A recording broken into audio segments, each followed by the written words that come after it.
Hundreds of baseball players go through the MLB every year. Of these hundreds of players, some of the older players decide to hang up their cleats and call it a career. Few players, though, at the end of their career are considered to have had a good enough career to be considered for the most prestigious honor in baseball, the Hall of Fame. The most elite and famous players are elected into the Hall of Fame. These players are widely known as role models and heroes to young kids looking up to them. Now, get this.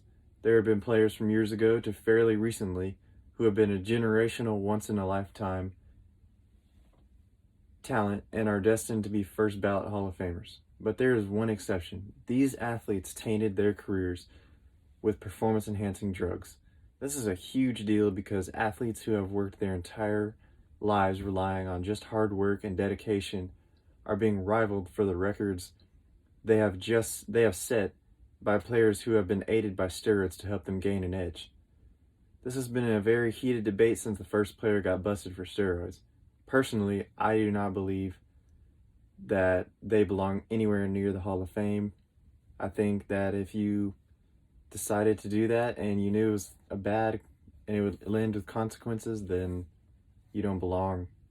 And many players have discussed this topic as well, such as the great Hank Aaron, a Hall of Famer and longtime home run leader.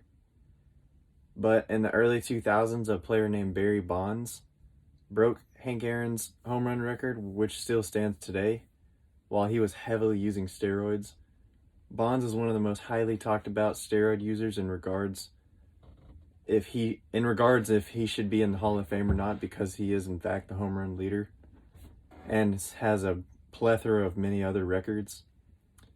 I personally do not think he belongs in the Hall of Fame because he cheated, and that is not fair, and he knew what he did was wrong, and he knew he was aiding himself and in a very illegal way.